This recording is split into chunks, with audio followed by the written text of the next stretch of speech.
السلام علیکم ورحمۃ اللہ وبرکاتہ۔ بریک سے پہلے ہماری گفتگو ہو رہی تھی تندرستی پر، ہیلتھ پر اور صحت اور سلامتی پر۔ اتنی عظیم نعمت ہے صحت اور سلامتی۔ انسان کا جو بدن ہے نا، اس کی بہت ہی، اس کو کہتے ہیں کہ ایک عجیب قسم کی ایک ونڈرفل اور ایک جس کو کریشن کہا جائے یا اس کو میریکل کہا جائے، انسان ایک بہت بڑا معجزہ ہے جس کو آج تک اس کی خلقت، اس بڑی ریسرچ ہوئی ہیں اور بڑے تحقیقات ہوئی ہیں۔ آج کل کے ہم 21st سینچری میں ہم لوگ ہیں، اور اس پہ جو میڈیکل سائنس ہے اس پہ اتنی تحقیقات کی گئی ہیں انسان اور وجود انسانی پر، اور انسان کی ساخت، انسان کی باڈی، انسان کے آرگنز اور انسان کے سینٹیمنٹس، اس پہ اتنی ریسرچ کی گئی ہے۔ لیکن اتنی ریسرچ ہونے کے بعد بھی ہر ایک جو سائنسدان ہے یا جتنے ریسرچ کرنے والے محققین ہیں، جتنی بھی میڈیکل سائنس ہے، وہ سارے اسی بات سے عاجز ہیں کہ انسان کو سمجھنا، انسان کیا ہے، ایک ایسا موجود ہے کہ جو ناشناختہ ہے، جس کی پہچان جو ہے وہ نہیں ہو سکتی ہے۔ یعنی آپ اگر ایک چھوٹی سے چھوٹی مثلا دیکھیں، اگر کہ آنکھوں کا ہی آپ حساب لگا لیں کہ جو ایک قسم کے جسمانی اعتبار سے ایک چراغ کا کام کرتے ہیں، لائٹ کا کام کرتی ہیں، یہی جو انسان کے، اس کے اگر اعصاب کو دیکھیں، اس کے جو مسلز ہیں اس میں دیکھیں، اس میں جائیں تو کروڑوں جو اس میں الیکٹریکل کنیکشن جن کو کہا جائے، وہ ایٹ اے ٹائم ریسیو بھی کرتے ہیں۔ روشنی کے تقریباً 15 لاکھ پیغامات جو میسیجز ہیں، اس کو بیک وقت اس دنیا سے جو ہے نا وصول کرنے کی علم طاقت ہے۔ 15 لاکھ آنکھیں، اس کو آپ یعنی جو دماغ تک مثلا یہ جو ہے نا پہنچاتی ہیں، ہزاروں سالوں کی جو تحقیقات ہے، اب تک وہ مادہ کے جو انسان اس نے جو آنسوؤں کے ہے، آنسو انسان کے، اگرچہ آرٹیفیشل جو ہے نا وہ اس کے بن چکے ہیں اور وہ ہیں، لیکن ابھی تک جو اوریجنل انسان کے خود آنسو ہوتے ہیں، انسان روتا ہے، انسان گریہ کرتا ہے، یہ جو کیفیت انسان میں پیدا ہوتی ہے۔ بعض اوقات انسان کا گریہ خوشی کی وجہ سے ہوتا ہے، اور بعض اوقات انسان کا گریہ غمی کی وجہ سے ہوتا ہے، لیکن جب غمی میں ہوتا ہے تو انسان کے جو آنسو ہیں ان میں تپش ہوتی ہے، ان میں حرارت ہوا کرتی ہے، لیکن جب ایک انسان خوشی میں ہوتا ہے، اس کی آنکھوں سے ٹھنڈے آنسو رواں ہوا کرتے ہیں۔ اسی وجہ سے قرۃ العین جو کہتے ہیں نا، قرۃ العین، قرہ ان آنکھوں کا ان کو کہتے ہیں، آنکھوں سے ان آنسوں کو جو ٹھنڈے ہوتے ہیں۔ خوشی کے آنسو اور ہوتے ہیں، غمی کے آنسو اور ہوتے ہیں، سکھ کے آنسو اور ہوتے ہیں، دکھ کے آنسو اور ہوتے ہیں۔ آج تک اس کے بارے میں کہ جو انسان کی یعنی آنسو ہے نا، وہ بھی ایجاد نہیں ہو سکے۔ ایک آرٹیفیشل قسم کو، حالانکہ بڑے قیمتی ہوتے ہیں، اس کے باوجود وہ بھی تیار نہیں ہو سکے ہیں۔ یہ رب ذوالجلال رب العالمین کی کرشمہ سازی ہے، اور اس کرشمہ سازی میں اگر ایک انسان آ جائے جس کے آنسو خشک ہو جاتے ہیں، اگر جو اس کے لیے ہمارے ہاں دوائی بھی ہے، اور اس کے لیے یہ ہے کہ مسور کی دال کھایا کریں۔ مثلا ہمارے ہاں جناب سیدہ زینب سلام اللہ علیہ کہ جب رو کے آنسو خشک ہو جاتے تھے تو پھر کیا کرتی تھی؟ مسور کی دال میں کیا ہے؟ آنسو پیدا ہوتے ہیں انسان کی باڈی میں، انسان کے جسم میں، تو یہ صلاحیت اس میں موجود ہوتی ہے۔ آنسو خشک، مجھے اس چیز کا احساس اس وقت تک نہیں ہوا جب تک میں خود کربلا نہیں گیا۔ جب میں پہلی دفعہ کربلا گیا تو اس وقت مجھے احساس ہوا کہ انسان کے آنسو کس طرح خشک ہوتے ہیں۔ مجھے پہلی دفعہ زندگی میں یہ ایکسپیرینس ہوا کہ آنسو جب خشک ہوتے ہیں تو کیا ہوتا ہے۔ خشک ہو جاتے ہیں، انسان رو کر پھر آنسو خشک ہو جاتے ہیں، آنسو سے پھر بلکہ لالی پڑ جاتی ہے، زخم ہو جاتے ہیں آنکھوں میں، وہ حالت جو ہے نا وہ عجیب ہو جاتی ہے جب انسان کے آنسو خشک ہوتے ہیں۔ تو اس کے لیے یہاں پہ میں اس ڈیٹیل میں آپ کے پاس نہیں جانا چاہتا۔ جب انسان کے آنسو خشک ہوتے تو یہاں پہ آرٹیفیشل قسم کے آنسو جو ہے نا وہ تیار، یعنی پانی جو آنکھوں کے، جن کی آنکھیں خشک ہو جاتی ہیں، ڈرائی ہو جاتی ہیں یہاں پہ، وہ کہتے ہیں اس کے بعد ایک ہوتے ہیں وہ لگاتے ہیں وہ دیتے ہیں. اور لیکن میں آپ کو یہ کہتا ہوں کہ یہ جو ایک آٹومیٹکلی سسٹم ہے، یہ مثال دی ہے میں نے آپ کو، یعنی کہ ہزاروں انسان کے اندر فنکشن چل رہے ہیں کہ جس کو آج تک دنیا نہیں سمجھ سکتی ہے، دنیا نہیں سمجھ سکی ہے کہ رب العالمین نے انسان کی خلقت میں کیا کرشمہ سازی کی ہے، کیا کرشمہ پیدا کیا ہے. یہ بہت بڑا اگر کائنات کا معجزہ کہا جائے تو خود تخلیق انسانی ہے کہ ایک بہت بڑا معجزہ ہے اللہ سبحانہ و تعالیٰ کا، کہ اس کی ادائیں دیکھیں، اس کی ایکسپریشن دیکھیں، اس کے سینٹیمنٹ دیکھیں، اس کے آرگنز دیکھیں، اس کے ملٹی فنکشنل سسٹم دیکھیں، ایک ایک چیز ملٹی فنکشنل آپ جو ہے وہ دیکھیں گے خود انسان کے اندر موجود ہے. تو یہ اسی وجہ سے ابو علی سینا کا بھی ہے کہ انسان کی جتنی بھی دوائیاں آ جائیں، سب چیزیں ہو جائیں، جب تک یہ جو آپریشن ہوتا ہے یا مثلا عضو کو کاٹ دیا جاتا ہے تو اس کا مطلب یہ ہے کہ ابھی تک جو میڈیکل سائنس اس نوبت تک نہیں پہنچی ہے کیوں عضو کو کاٹا گیا اور کیوں آپریشن کیا گیا. یعنی آپریشن رائے حل نہیں ہوتا ہے، یہ رائے حل نہیں ہوتا ہے، اسی لیے ہے. تو ہر کیف یہ بذات خود وہ فرماتے تھے، اپنی جو کتاب ہے ان کی قانون، اس میں انہوں نے فرماتے تھے کہ یہ کیا ہے کہ یہ معالجہ سے معذوری کی دلیل بنی کرتی ہے. تو انسان کے اندر جو تندرستی ہے یہ ہمیشہ انسان شکر ادا کرے کہ جس طرح امام علیہ السلام نے کہا کہ یا اللہ تیری اس حالت میں کہ جب میری صحت ہے، تندرستی ہے، جسمانی ہیلتھ ہے، اس دوران تیرا شکریہ ادا کروں، یا جب بیماری آ جائے.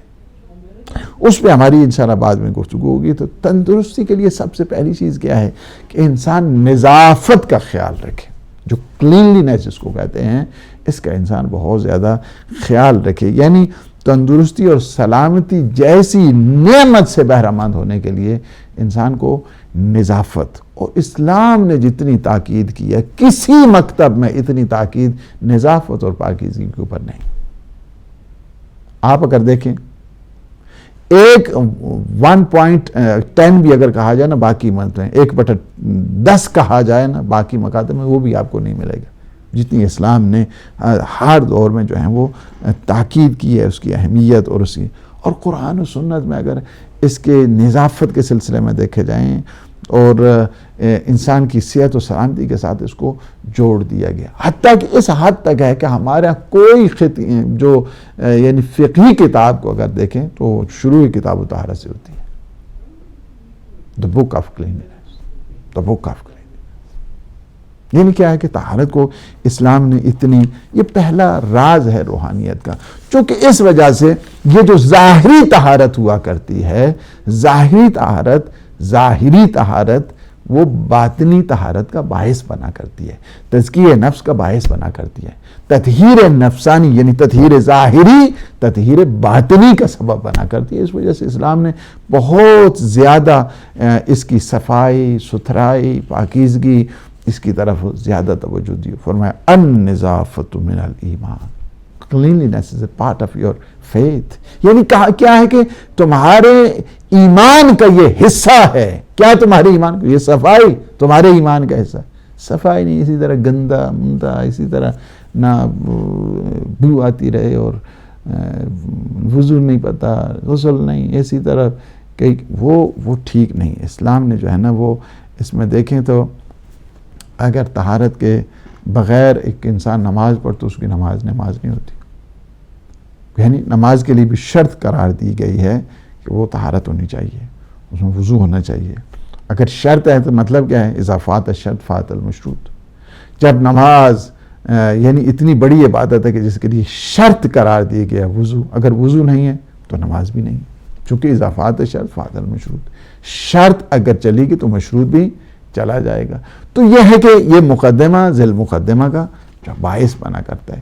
اسی لیے اگر آپ دیکھنا چاہتے ہیں کہ مختلف یعنی یہ خود ہاتھوں کو دھونا، ہاتھوں کی صفائی ستھرائی، کئی قسم کی انسان کو بیماریوں سے اس سے بچتا ہے. اسی وجہ سے آپ دیکھیں کہ زیادہ جو ہاتھوں کو دھوتے ہیں، آپ چلے جائیں ہاسپیٹل میں چلے جائیں، معمولی سے تو فوراً جو ہے نا ہاتھوں کو دھویا جاتا ہے، چونکہ بہت سارے جو جراثیم ہیں انسان کے ہاتھوں کے ذریعے منتقل ہوا کرتے ہیں. اور 21ویں صدی اب جب کہ میں تھوڑا سا مجھے افسوس بھی ہو رہا ہے، میں ان چیزوں کو کہہ رہا ہوں، اور افسوس ان پہ ہو رہا ہے کہ جن کے ہاں اتنی صفائی اور ستھرائی کا خیال ہے اور جتنی تاکید کی گئی ہے. آج یورپ میں اگر آپ دیکھیں ہر جگہ پہ آپ کو نظافت، صفائی، ستھرائی، کلینلینس، ہر چیزیں صاف وہ جو ہے نظر آئیں گی. ابھی اگر آپ 3-4 صدیاں پیچھے آ جائیں، 16ویں میں اگر آپ دیکھیں تو یہ اچھے لوگ ان میں بڑی آلودگی ہوتی تھی، بدبودار، یعنی صفائی نہیں، ستھرائی نہیں، نہانا دھونا نہیں، یہ ساری چیزیں ان میں جو ہے نا ہوا کرتی. حتیٰ کہ بہت سارے اس میں بڑے بڑے جو اسکالر ہیں، ٹریبر جیسے اسکالر ہیں، انہوں نے جو اپنی کتاب مثلا پیرس میں، وہ کہتے ہیں کہ پیرس میں تو یہ حال تھا کہ لوگ صفائی اور ستھرائی سے بالکل ناآشنا تھے، اور حتیٰ کہ حیوانات کے جو فضلات ہوتے ہیں یا باورچی خانے کا جو مثلا کوڑا کرکٹ، یہ گاربیج، یہ بین وغیرہ ہوتی تھی، گھروں کے سامنے جو ہے نا رکھتے تھے. جس طرح آج کل ہمارے ہاں ہو رہا ہے اسلامی ملکوں میں، بالخصوص اگر ہم اگر اس میں چلے جائیں. میں پڑھاتا تھا، مجھے یاد ہے پرنسپل تھا جب میں آیا وہاں سے راولپنڈی میں، تو پھر ودائی وہاں سے قریب تھے، اور کیا دنیا کا جو عجیب و غریب قسم کا. ہمارے پاس ایک مہمان باہر سے تھے، آئے اور وہ کورس کر رہے تھے، اور وہ آئے تو ایک دفعہ میں نے دیکھا تو اپنے ناک کو بند کی اور اپنی زبان میں کہا کہ خدا کا بھی بڑا صبر ہے، عجب صبر خدا دارت، خدا کے بڑا صبر ہے. میں نے ایک دفعہ پوچھا کہ وجہ کیا ہے؟ آپ یہ جب بھی آتے ہیں میرے سامنے یہ جملہ جو ہے نا وہ دہراتے ہیں کہ عجب صبر خدا دار، خدا کا بھی بہت بڑا صابر ہے اللہ سبحانہ و تعالیٰ. وجہ کیا ہے؟ کہا کہ یہ دیکھیں اتنی گندگی میں یہ لوگ رہتے ہیں اور خدا ان پہ عذاب نہیں کرتا، کتنا بڑا صبر ہے. اچھا کچھ دن کے بعد، چونکہ 2 ہفتے کا اس کا کورس تھا، اس کے بعد جب ہفتہ گزرا تو اس کے بعد دیکھا آیا تو اس طرح ٹہلتا ناک بھی کوئی بند نہیں، کچھ نہیں. تو میں نے کہا وہ کیا ہو گیا؟ تو مجھے کہا واللہ عادت کر دو، یعنی گزر کے وہاں سے اس کو بھی عادت ہو گئی تھی، ابھی اسے بو محسوس ہی نہیں ہوتی تھی.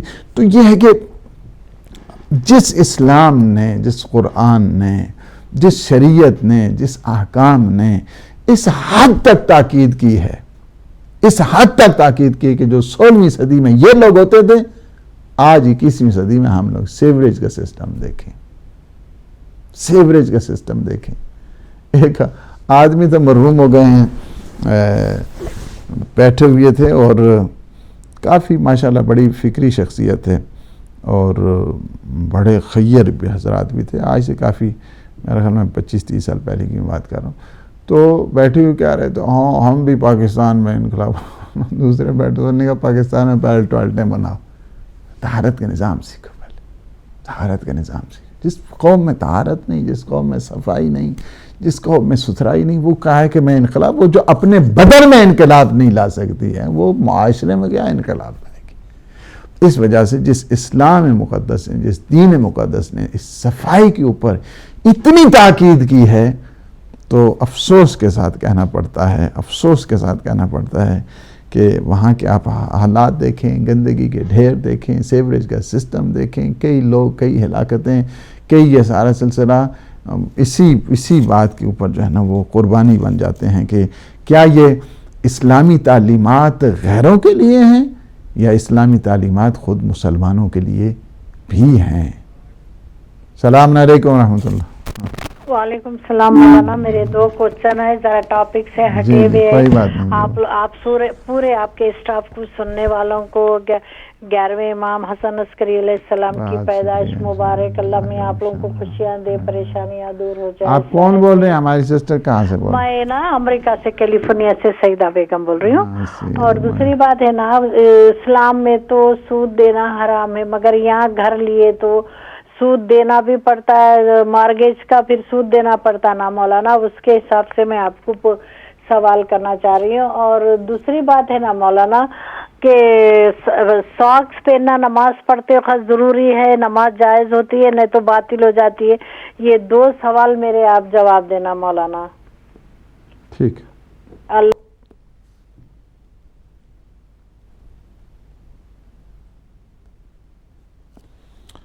تو انشاءاللہ میں یہ جواب ہی دے دیتا ہوں. تو بعد میں یہ کر رہا تھا, دیکھیں اسلام جس دین مقدس نے اتنی تاکید کی ہے صفائی کے سلسلے میں, اتنی تاکید کی ہے کہ حتیٰ کہ اگر آپ دیکھیں تو نماز, اگر انسان کی وضو کے بغیر نماز ہے, نماز نہیں ہے. طواف کرنا چاہتا ہے, طواف نہیں ہے. اسی طرح آپ ہر عبادت میں دیکھیں صفائی کے لیے یہاں تک کہا گیا ہے کہ الوضو نور. یہ وضو کیا ہے؟ لائٹ ہے تمہارے لیے, نور ہے یہ. الوضو بعد الوضو نور علی نور.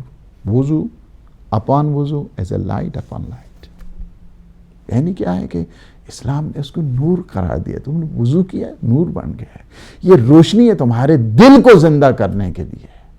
میں صبح کے اپنے جو گھر میں ہم نماز جماعت کے بعد درس ہوتا ہے ہمارا تھوڑا قرآن کے سلسلے میں, تو اس میں میں البتہ اس کو ہم ٹپیکل اپنے جو ہماری اپنی زبان ہے پنجابی میں, اس میں بچوں اپنوں کو وہ درس دیتا ہوں اپنی زبان میں. یہاں پہ اردو میں ہے, وہاں پہ ہم پنجابی میں صبح. تو اس حد تک یعنی اگر آپ اس میں دیکھیں کہ یہ جو سلسلہ ہے مثلا نعمتوں کا سلسلہ ہے, نعمتوں کا جو سلسلہ ہے یہ سارا اللہ سبحانہ و تعالیٰ نے کتنی نعمتیں انسان کو وہ عطا کی ہوئی ہیں. یہ وضو سے انسان کا دل روشن ہوا کرتا ہے. میں کہہ رہا تھا کہ دیکھیں بچے مثلا ہمارے پاس جو ہے نا وہ آنکھوں کے مثلا اس میں ہیں ڈاکٹر ہیں, تو اس کو اتنا اسی حساب کے ساتھ میں نے جو ہے نا وہ مثال دی. مثلا آنکھیں انسان کی ٹھیک ہیں, آنکھیں ٹھیک ہیں, لیکن آنکھوں کے ٹھیک ہونے کے لیے بھی تو شرط و شروط ہیں. مثلا اگر کتاب کو اسی طرح بالکل آنکھوں کے سامنے رکھ دیا جائے, اس کے لیے بھی منیمم اینگل چاہیے, میکسیمم اینگل چاہیے. آپ ایک ہاتھ تک وہاں پہ کتاب رکھتے مجھے کہیں گے یہاں سے پڑھو, کیسے پڑھو؟ اس طرح نہیں ہوتا. انسان کی آنکھیں بالکل ٹھیک ہیں, لیکن اس کے لیے آنکھیں جب ٹھیک ہیں آپ لائٹ خاموش کر دیں, لائٹ بند کر دیں, اندھیرے میں آپ کہیں پڑھیں, نہیں پڑھ سکتے. اس کے لیے شرائط روشنی ہونی چاہیے دیکھنے کے لیے. آپ مجھے کہیں کہ آنکھیں تو ٹھیک ہیں لیکن دیوار کے پیچھے پڑھ, اب دیوار کے پیچھے جہت ٹھیک ہونی چاہیے, جہت ٹھیک ہونی چاہیے شرط ہے, روشنی ہونی چاہیے یہ شرط ہے, منیمم اینگل میکسیمم اینگل نہیں ہونا چاہیے یہ شرط ہے, یہ ساری شرط ہے. یہ آنکھیں ٹھیک ہیں, اسی طرح دل کی آنکھیں بھی ہوتی ہیں. اچھا دل کی آنکھوں کے لیے کیا ہے؟ دل کی آنکھیں بھی ٹھیک ہے لیکن ان کے لیے بھی شرط ہے. شرط یہ ہے سب سے پہلے کہ انسان کیا کرے, انسان سب سے پہلے واجبات کو ادا کرے, محرمات سے اپنے آپ کو بچائے, تاکہ دل کی آنکھیں کھلیں.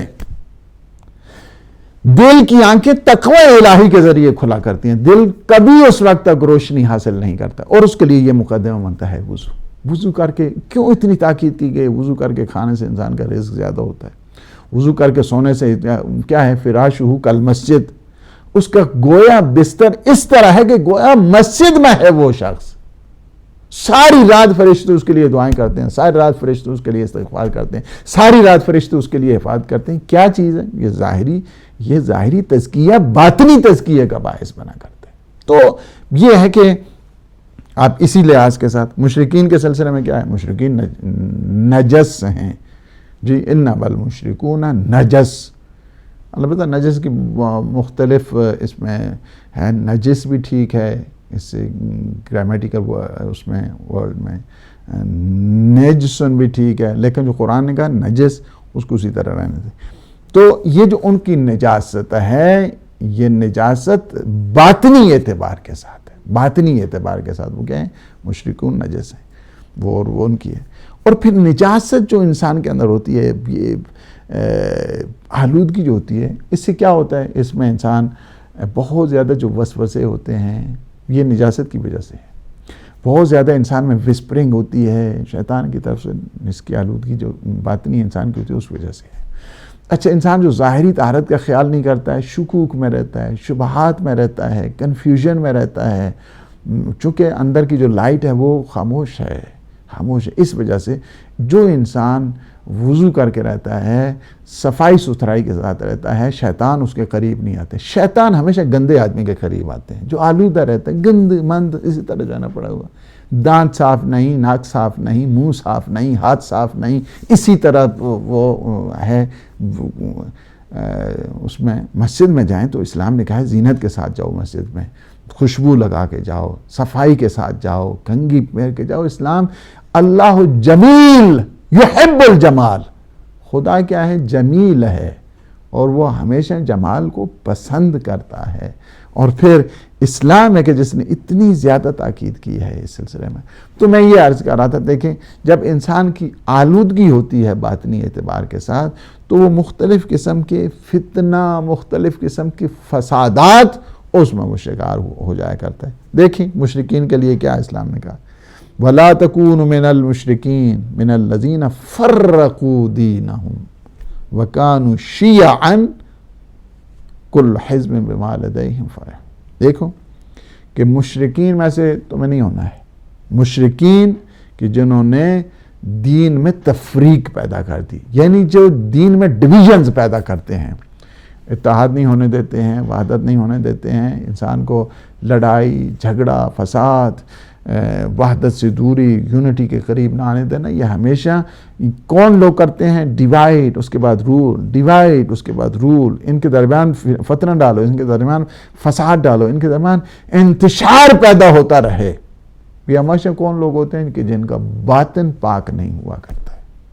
باطن انسان کی جب بات, ابھی ایک ٹی وی چینل کو حامد نجوی دے رہے تھے, تو اس میں ایک چیز دیکھیں کہ گالیاں اسلام نے کسی کو نہیں سکھائی, کسی کو. آج چونکہ ائمہ اہل بیت پیغمبر اسلام بانی اخلاق, اخلاق کی فاؤنڈیشن انہوں نے رکھی ہے. اگر کسی نے دین سیکھنا ہے تو دین اسے اخلاق آل محمد سے سیکھنا چاہیے. وہ گالیاں دینا والا تو امیر شام کا تھا, اس کا کام تھا. اہل بیت علیہ السلام کو یہ کام نہیں ہے. اور یہ سمجھتے ہیں کہ ہاں جی او تبرہ کا مطلب یہ تھوڑا ہوتا ہے کہ گالیاں دی جائے, ناسزا کہا جائے. امیر شام 40,000 ممبروں پہ ناسزا کہتا تھا. اور میں بھی دیکھتا ہوں یہ سوشل میڈیا پہ آ رہے ہیں جہاں جی ٹیکسٹ میسج اور یہ گالیاں اور یہ وہ گالیاں. غلط بات ہے, یہ بالکل غلط ہے. السلام علیکم ورحمۃ اللہ. وعلیکم السلام ورحمۃ اللہ وبرکاتہ. دل صاحب, احمد بول رہا ہوں جرمنی سے. احمد بھائی ہیں جرمنی سے. جی بہت اچھا پروگرام ہے. میں ایک یہ جو علم کے بارے میں آپ سے پوچھنا چاہتا ہوں. اس کے اوپر دینی علم ہوتا ہے, ایک دنیاوی علم ہوتا ہے. دینی علم تو علماء حاصل کر لیتے ہیں یا حافظ یا قاری بن جاتے ہیں. تو دنیاوی علم جو بن کے وہ وکیل بن جاتے ہیں, جج بن جاتے ہیں, بیرسٹر بن جاتے ہیں. آپ ان دونوں کی حالت پاکستان میں مجھے ذرا موازنہ کر کے بتائیں گے پلیز, کیونکہ آپ عالم ہیں, میں آپ کی خدمت میں اس لیے یہ سوال رکھا ہے کہ ایک نے پورا قرآن حفظ کر کے قاری بن کے تو دوسروں کو ترغیب دی کہ سوسائڈ کرو, مسجدوں پہ حملے کرو, گاؤں پہ حملے کرو, اور دوسرے وکیل نے ان کے لیے جن کے لیے کچھ مدد کی کوئی تمنا تھی, کوئی سوچ تھی ہمارے پاکستان کے غریب لوگوں کی, یہ سیاستدانوں کی نہیں, کیونکہ سیاستدان بھی بزنس مین ہیں ہمارے ملک کے, یہ بھی کاروبار کرتے ہیں, کروڑوں لگا کے کروڑوں کمانے کے لیے آتے ہیں. اگر کوئی ہمدرد ہوتا تو کچھ نہ کچھ ملک کا تکلیف کا احساس ہوتا, تو یہ نوبت نہ پہنچی. اس سے زیادہ بہتر فوجی نکلے, وہ ہمارے چائنا بھی گئے, لندن بھی گئے, امریکہ بھی گئے, افغانستان بھی گئے. اللہ تعالیٰ ان کو زندگی دے اور ان بچوں کے لیے. اور یہ وکیل جو ہیں آج ان عدالتوں کے خلاف, وکیلوں کی بات میں اس لیے کہ وہ جو احمد صاحب ہیں جج سے پہلے, وہ ان خلاف پیش ہو رہے ہیں. ان بچوں کے لیے اگر کوئی عدالتیں بنے, کوئی انصاف مل جائے. یہ اس لیے کہ یہ قتل و غارت کرتے رہے اور یہ مجرم بن کے آتے رہے, ہم فیسیں لیتے رہے وکیل, میرا خیال اس لیے. آپ سے میں صرف یہ تجزیہ چاہتا ہوں کہ دینی لحاظ سے آپ اس کے اوپر تھوڑی سی پلیز روشنی ڈالیں, تاکہ کسی کو تھوڑا سا تمنا جو کسی بچوں کے والدین ہیں ان کے مرہم رکھا جائے. خدا حافظ. شکریہ. تو کال ہم نہیں لے پائیں گے, ٹائم ہمارا ختم ہو رہا ہے. تو اسلام نے آپ دیکھیں ہر لحاظ کے ساتھ, چونکہ یہ جو طہارت ہے ظاہری طہارت ہے, یہ باطنی طہارت کا باعث بنا کرتی ہے. اور جو ظاہری لحاظ کے ساتھ نجاست میں ہوتا ہے, آلودگی میں ہوتا ہے, گندگی میں ہوتا ہے, شیطان اس پہ جو شیطان کے اٹیک میں ہوتا ہے، شیطان کی مختلف قسم کی وسپرنگ. اس وقت آپ دیکھیں بہت زیادہ جو پریشانیاں، ایک چیز میں آپ کو بتاؤں، ایک چیز، اور میں اسی پہ آج تمام میرا جی چاہتا تھا کہ میں آج آپ کو وہ چیزیں کہ جو ظاہری طہارت سے انسان باطنی طہارت کی طرف جاتا ہے وہ کیسے جاتا ہے، کیا کیا ہیں، انشاءاللہ میں اس پہ اگلے ہفتے ہی گفتگو یا اگلے سیشن میں انشاءاللہ اس کی گفتگو ہوگی. ایک چیز کہ جو یعنی اس ظاہری طہارت کا خیال نہیں کرتا ہے، ظاہری طہارت کا، وہ ایک مختلف قسم کی فوبیاز میں، فوبیا آج کل مختلف قسم کے فوبیاز ہو چکے ہیں. ایک تو یہ ہے کہ اسلام سے ڈراتے ہیں، اسلاموفوبیا ہے. کچھ ہیں کہ ایران سے ڈراتے ہیں، اس کا میں نے کہا کہ ایرانوفوبیا ہے. کچھ اسی قسم کی فوبیاز، یعنی ہر چیز سے وہ ڈرتا رہتا ہے. پردے بند، یہ بند، وہ بند، کسی باہر نہیں، کھڑکیاں بند، سب چیزیں، ہر چیز سے وہ. اس کی ایک وجہ بنیادی وہ یہ ہے کہ طہارت کا خیال نہیں کرتے. جو طہارت کا خیال نہیں رکھتے ہیں ان کے لیے مختلف قسم کی فوبیاز بھی ہو جاتے ہیں، بیماریاں بھی پیدا ہو جاتی ہیں. اسی طرح ہاتھ نہیں دھونا، منہ نہیں دھونا، دانت صاف نہیں کرنا، اسی طرح یہ ساری بعض جو مسائل ہیں. اب چونکہ ہم لوگ تو سوسائٹی میں ہوتے ہیں، ہر ایک لوگوں سے جو ہے نا رابطے، بہت زیادہ بعض مسائل اسی بنیاد کے اوپر جو ہے نا ڈسٹریکشنز ہو رہی ہیں، سیپریشنز ہو رہی ہیں، مسائل پیدا ہو رہے ہیں. اسلام نے خوبصورتی سکھائی ہے. آپ اگر پیغمبر اسلام صلی اللہ علیہ وآلہ وسلم کے اس بجٹ کو دیکھیں، ان کی زندگی زیادہ ان کا بجٹ جو ہے نا وہ عطر کے اوپر جو ہے نا وہ خرچ ہوتا تھا. حالانکہ خود پیغمبر اسلام جو ہے نا گل محمدی مشہور ہے. پیغمبر جس گلی سے گزر کے جاتے تھے خوشبو جو ہے نا اپنی خوشبو وہیں پہ ہوتی تھی، اور لوگ سمجھ جاتے تھے یہاں سے حضرت گزرے ہیں، یہاں سے پیغمبر اسلام صلی اللہ علیہ وآلہ وسلم گزرے ہیں. تو میں یہی کہوں گا کہ ایک چیز جو جذب محبت کا باعث بنا کرتی ہے وہ کیا ہوتی ہے؟ صفائی اور ستھرائی ہوتی ہے. انسان کی خوبصورتی، انسان کی تطہیر، انسان اچھا لباس، اچھی یعنی یہ ساری چیزیں کاؤنٹ کی جاتی ہیں کہ جب یہ انسان بارگاہ پروردگار میں جائے. تو اسی وجہ سے قرآن نے بھی کہا ہے کہ یا بنی آدم خذوا زینتکم عند کل مسجد. جب بھی آپ سجدے کے لیے جاؤ، جب بھی آپ نماز کے لیے جاؤ، جب بھی آپ اللہ سے راز و نیاز کے لیے جاؤ تو تم زینت کے ساتھ جایا کرو، زینت کے ساتھ جایا کرو. اسلام جمالیات کا یعنی یہ نہیں ہے کہ اسلام نے جمالیات کو جو رخ ہے فطری جو ہے اس سے کاٹ کر انسان کو رکھا ہے کہ جو خود کہتا ہے کہ نہیں تم زینت کر کے جاؤ. اسلام اس جمالیاتی تصور کا قطعاً قائل نہیں ہے کہ جو تجمل پرستی کی طرف انسان کو لے جائے، اس کا قائل نہیں.